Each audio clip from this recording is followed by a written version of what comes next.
C'est là peut-être où se discutent plus librement les dossiers importants du Conseil fédéral. C'est dans cette salle qui seront attendus. Ensuite, ils vont passer un moment ensemble, échanger. Le petit café obligatoire avant la séance, c'est Didier Burkhalter, je crois qu'il l'a instauré.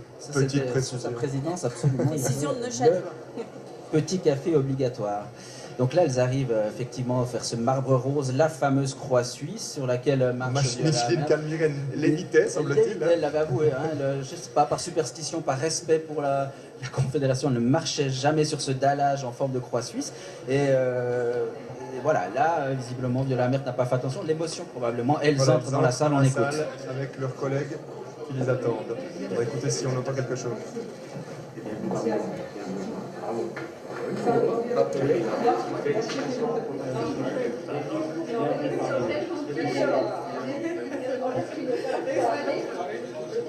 Des félicitations et des accolades chaleureuses entre Doris Leuthard et Viola Amherst.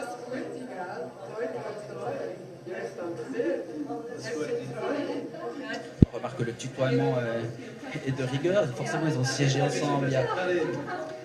Et donc on va voir disparaître dans quelques instants, disons, les deux sortants, Jon Schneiderman et Doris Leuthard, qui vont s'éclipser symboliquement pour qu'on marque l'entrée des deux nouvelles femmes, Viola Amherst et Karine Keller-Sutter, dans le gouvernement.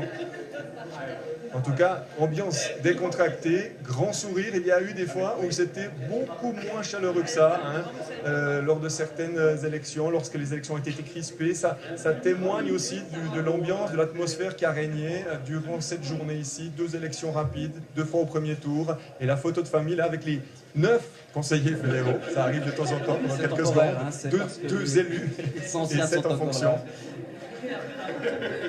Ça plaisante, Ignacio Cassis plaisante avec Viola Amherst. Et tout à l'heure, Berset a souligné le moment fort. Il a dit c'est toujours un moment fort. Je me souviens peut-être de son arrivée. Et Jon Schneiderman ne veut pas partir. Doris Leuthard s'en allait. Et Jon Schneiderman, lui, soit il n'avait pas compris, soit il avait envie de se donner encore un petit moment sur la photo de famille. Il se plaît visiblement au sein du gouvernement. Alors, les élections de ces 2 nouvelles conseillères fédérales ont été extrêmement faciles, 2 fois au premier tour. Pas certain que la répartition des départements soit aussi simple. Alors je ne sais pas s'ils vont en parler tout de suite. Vendredi normalement. Vendredi. Peut-être il y aura des prédiscussions au moment de boire l'apéro tout à l'heure. Messieurs, beaucoup d'invités autour de cette table. 2 femmes, c'est à vous que je vais m'adresser en premier, Adèle Torrance et Adamara. Incroyable image de ces 2 femmes simultanément élues aujourd'hui au Conseil fédéral. Oui, c'est vrai.